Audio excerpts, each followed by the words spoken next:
Morning, fellow zombies. It's 2:37 in the morning, West Coast time, September 11th, 2024. I told you guys I'll be doing the videos on this one. This is the Zombie Weaver, John the Sea, Rosamond, California. Err. Also doing a diary of a griever named John Weaver, which is me. Shout out to Artists in Recovery and a few other folks that I know. I'll tag them up when I get a chance. We got police activity happening in our neighborhood here because I'm hearing too much of choppers and I'm hearing too much of units racing or just hunting for somebody. Around 1 o'clock this morning, West Coast time, I went out to United and Rosamond Boulevard, the corner where my apartment's at. And I tried to look at the San Gabriel's on my side. Wrightwood seems to be a dull red glow, meaning I think it's gone.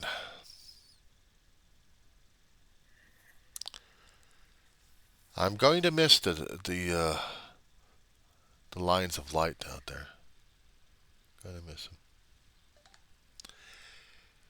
Anyway, this morning, it's not been a very good one, guys. I did a live one just to let you guys know I'm alive. Still doing okay out here. I tried to let you guys know and I did a very poor job about it. So back to the video we'll go for it. If you can do Google Maps and research Antelope Valley, that's where I am.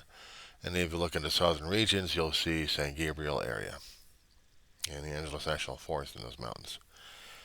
Part of those sections are getting torched. They've got about over 30K each, line fire and bridge fire. We are getting torched out here, guys. Not out here in the northern region, but in the southern regions, it scares the hell out of me.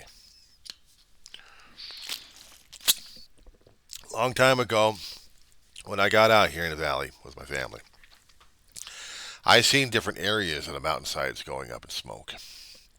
I'd seen the Angeles National Forest on my side getting burned and creeping. It's never a fun thing because dealing with this is never a fun thing of dealing with. I'm in contact with my my therapist regarding the situation, and there's nothing wrong with that because it's the only thing I can do.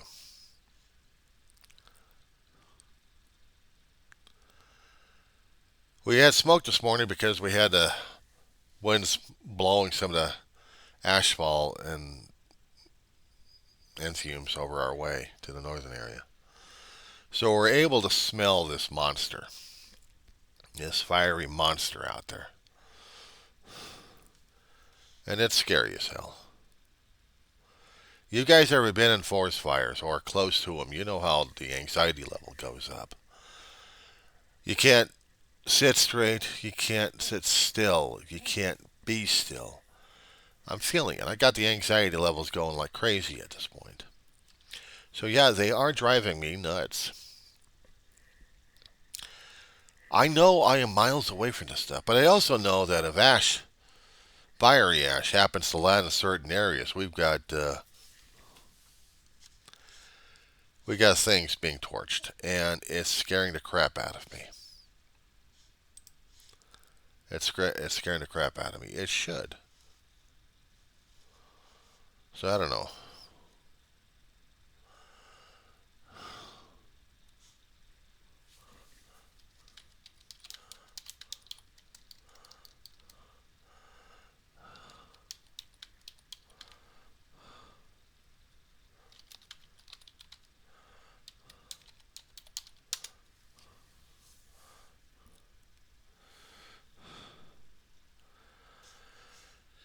I'm responding to a couple of people online of what's going on in our neighborhood concerning about police activity. We had sheriff's units and CHP around here looking for someone, and now we got a chopper in the area with the spotlight just looking.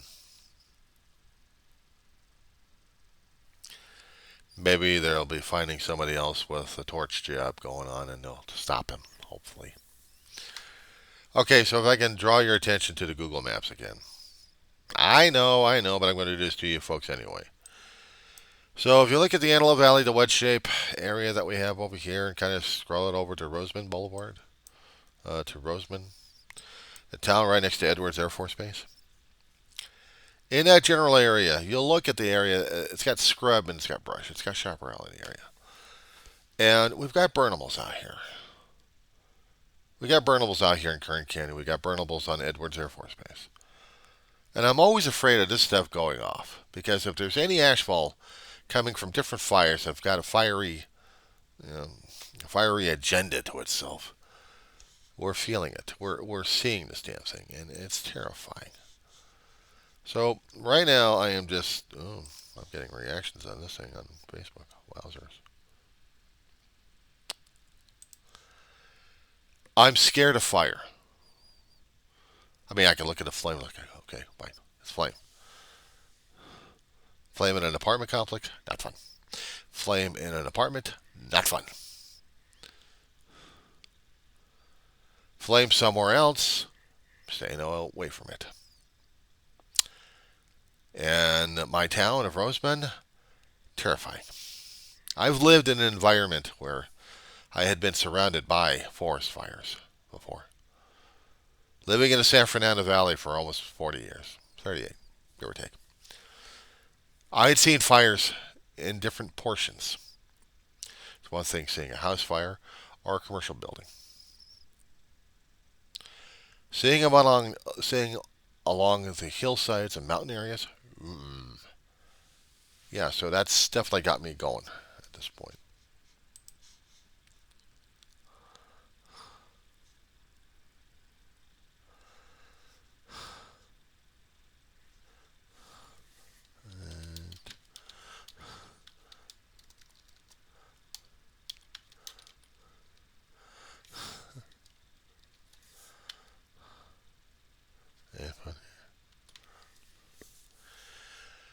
I'm conversing with people online.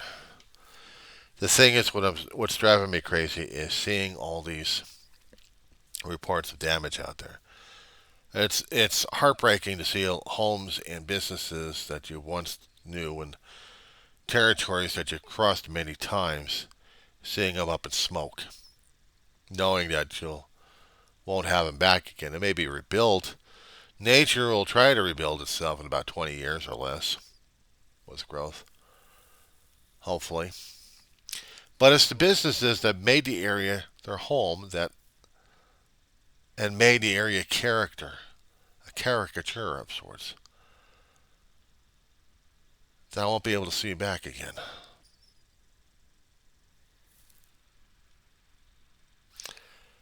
I've driven through areas or been driven through areas where I had seen devastation passing from one end to another end.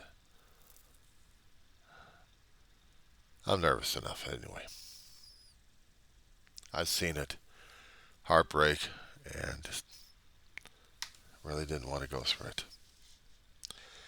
Right now, I've got also vampires responding a few things here.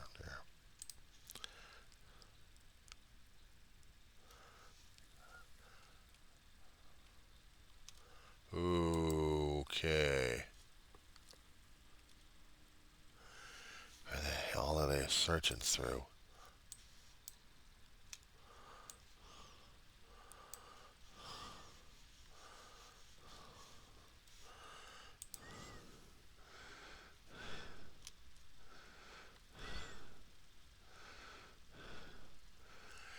Yeah, that's too damn close. That's what I thought. No, because there's a Flight Radar 24/7 has a CHP. Oh, Flight Radar, okay, 24/7. Yeah, CHP is looking for someone.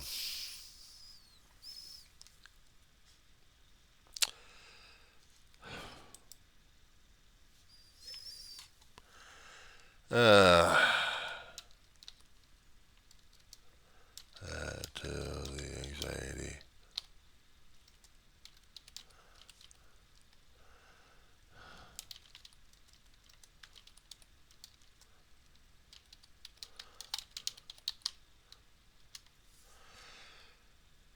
Okay.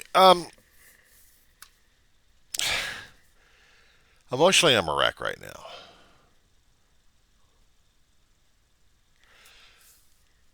I was seeing the fire for the past week on media, and keeping track of it on the news, seeing how bad the fires were getting. I knew that once they get started, they weren't going to have that much because the manpower is stretched thin like crazy, and it still is. So we're going to be having more and more fire issues for the rest of the week. My therapist is going to love me for this one. I don't know. She's probably drooling, saying, "Oh, he's finally got a neuroscientist I can actually work with here." I could try making a joke about the thing, but in actuality, I am not a joking man in this one.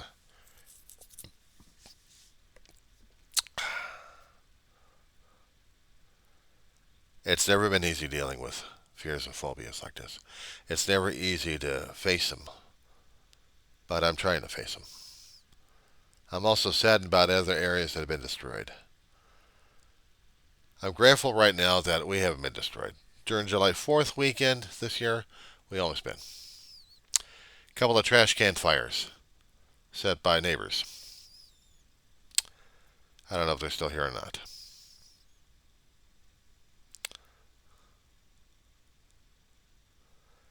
It's been not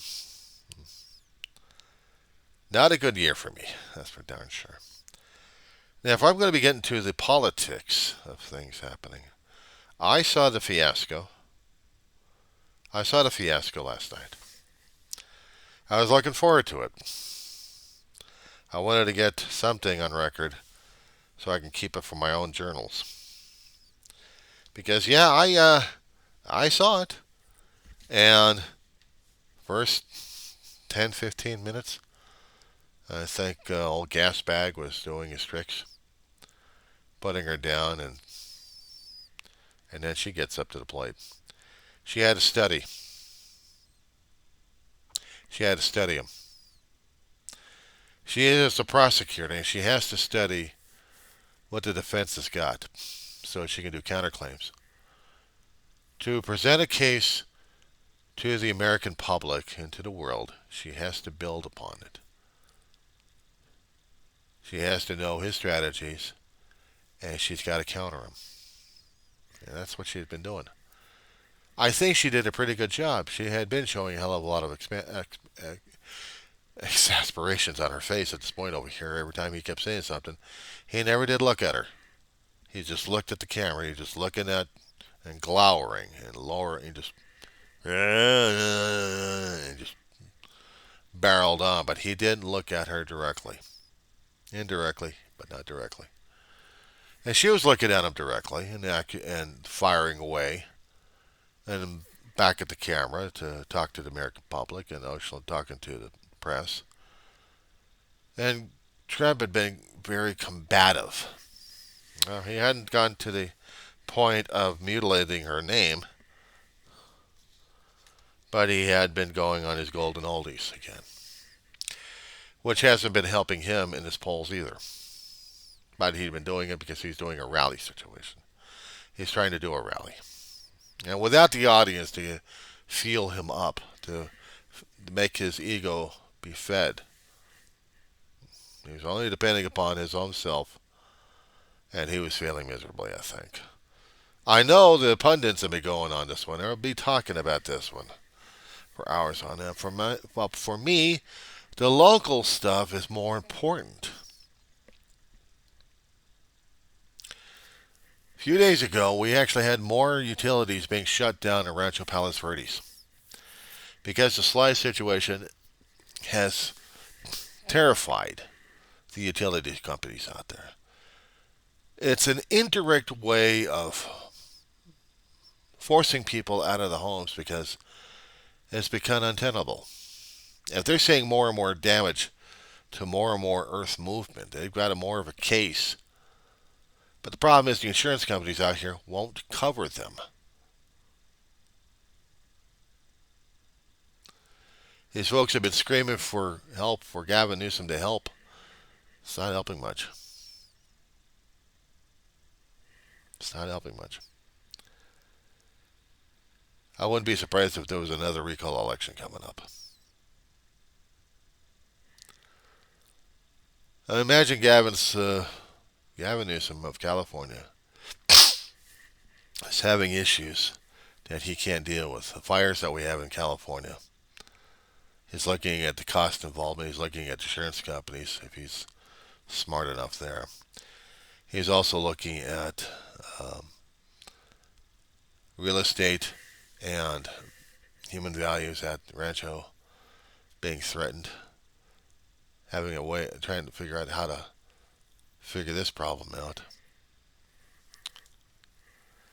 And his popularity going down a bit. Yeah, it's going to be a very contentious year politically. And you notice I hadn't said anything about Patriots Day. Well, to me, it's not Patriots Day on 9/11. It's just 9/11. I've always considered it 9/11. Past few years, they wanted to consider it Patriots Day because we had to feel patriotic on the day we got our asses kicked. Are we feeling the same damn way when it came down for 1941, December 7th? When we had one country trying to take out our entire naval forces in the Pacific. Do we call that a patriotic act? We don't. So I don't get about this Patriot Day shit.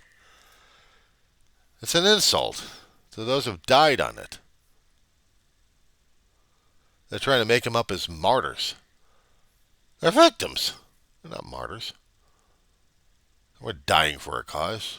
Maybe United 93, but the other two, they weren't. They're victims. We already got the terrorists that actually did it, died in the incidents. The mastermind's already caught, rotting away.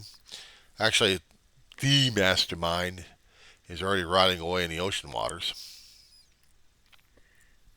We got those people within 20, 25 years in that time period.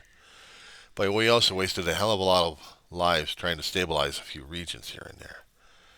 And this is hard enough to deal with. So now we got this stuff going on. Now, how are we supposed to be dealing with this shit? I don't know. But if I had an idea for it, I'm willing to listen on that one.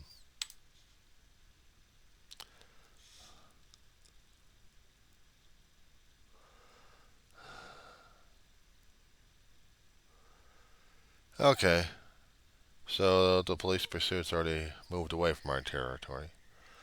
And going down hit a Sierra Highway. Good. Now we don't get to worry about anything else except for the fire and the smoke. I don't get it concerning about Patriots Day. I really don't. There was nothing patriotic concerning about it being in a spam can, being rammed into a building, and you call that patriotic, especially when a part of it actually helps bring down an entire complex. That's patriotic? They think about the noble sacrifices these poor Americans have done. Let us pay tribute to them. I'm like, you poor dumb assholes. What are you saying and doing, you schmucks? Ugh. I'm just checking out some more feeds on this damn thing. I'll answer when I can on that Facebook crap. No, It's one thing if they're going to be doing the act, and they know they're going to be doing the act, and they got recognized for doing the act. I can understand that being patriotic. But it's still, to me, 9/11 because it was complex and it let loose a lot of crap going on in ourselves. That last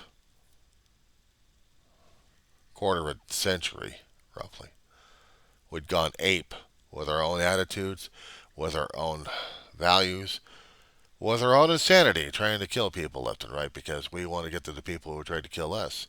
So now we became lunatics with weaponry. Going to a different country, find someone and just, it's like looking at Star Wars Battlefront 1 and 2, the original ones.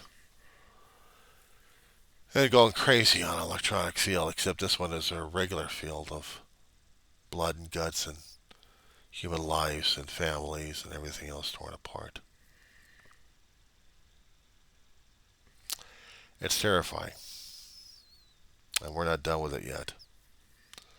because we're dealing with the after effects. We're dealing with the repercussions. I think we're dealing with our own. I know this is all, it sounds screwy, but we're going to be dealing with our own Gaza Strip situation. Gaza, more than a tragedy, building up to this point, and there's no single person or point to throw blame on to make the attitude feel a lot better. Because there's got to be a way of getting past this damn shit, this damn insanity here, before more people get killed through genocide. And trying to save a state, we're going to do genocide. West Bank's becoming that way. Gaza's nearly extinct. And the people who've caused this, we've got warmongers going on right now. I don't know, and I can't see a better way of getting past it. For right now, we can't do a two-state. There has to be a ceasefire. There has to be on both sides, because we're going to inflame with the entire Middle East area into a war no one's coming out of alive.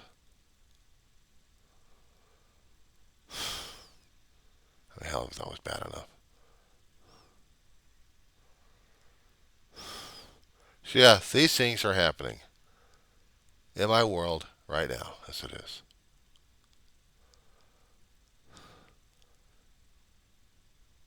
But buried in the bottom of the level is trying to get through a college course of women in history. And I got to focus more on that today, because that's got to be the top priority right now, besides smelling the smoke outside to drive my fear and my anxieties to an absolute screaming high, where my PTSD is having a royal field day with my damn brain. Bad enough we got the heat, well, heat's leveling off a little bit better, so I can deal with that. But I'm not dealing very much with what's happening right now as it is. So I don't know what to say. I don't know what to do. Except to keep posting these damn videos and chewing up more flash drives, which I'm going to do. That being said, guys, let's hope today's going to be a better one.